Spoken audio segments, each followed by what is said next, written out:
So today I want to share with you a few things you can try in order to get better at patching and have more fun while patching and practice modular like you practice scales on a piano. Many of these things I do all the time, some of them I wish I did more, but as always take this step by step and feel free to share your own tips in the comments.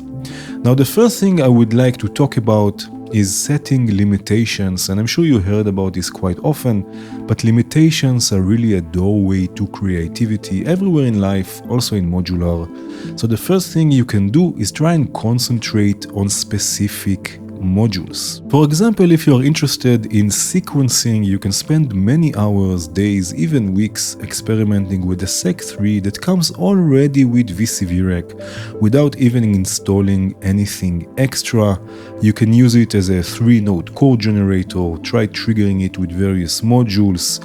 You can even use it as an oscillator and use it as your sound source. This will really help you come up with new ways of thinking about modules and how to approach them.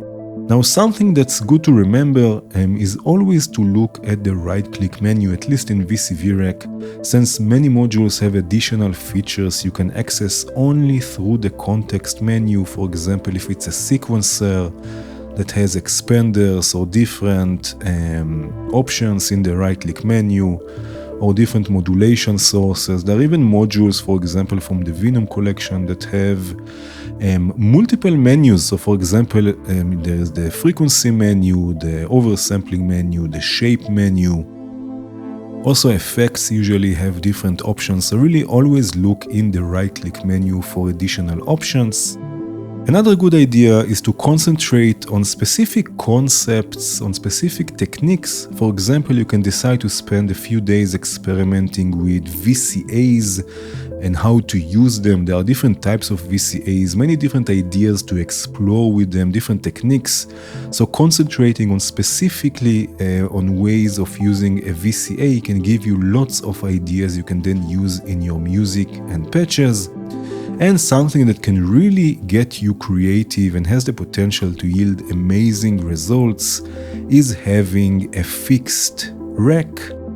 Here I have a fixed system I used in one of my videos. I have other videos about fixed racks as well, and there are many people sharing online their fixed systems.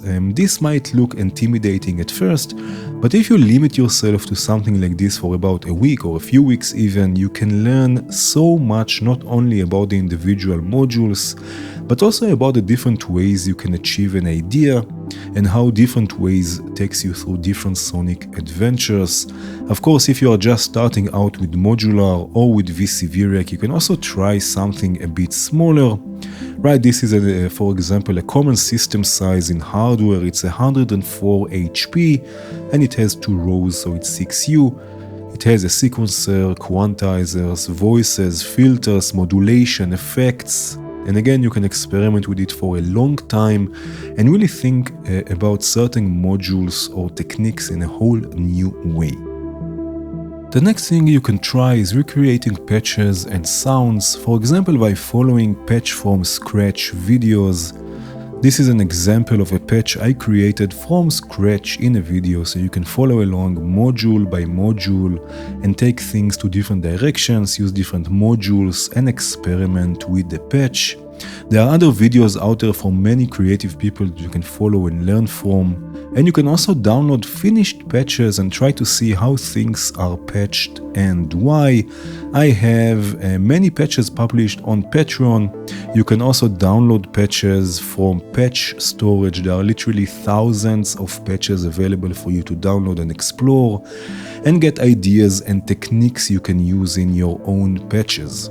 Now, another thing that can really improve your technique, and I wish I would do this more, this is definitely not my forte, but reverse engineering patches and sounds can give you so many tools you can use in your patches.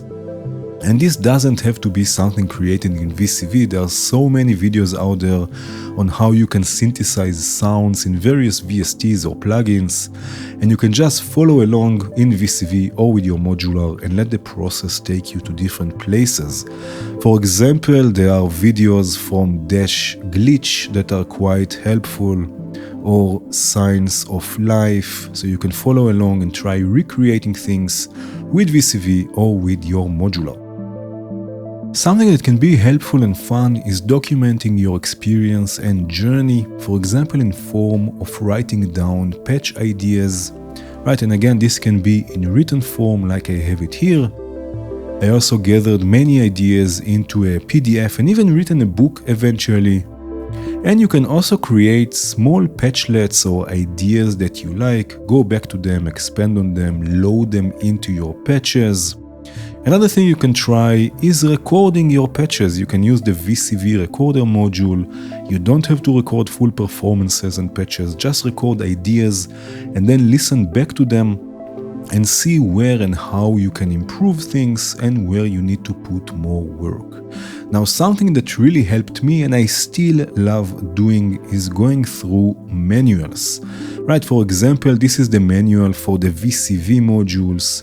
You can see that it really explains the different concepts of synthesis. For example, a voltage controlled filter removes a range of frequencies and so on and so forth. Right, so you can just go through the manual and really learn so many things. You can also look at manuals of hardware modules.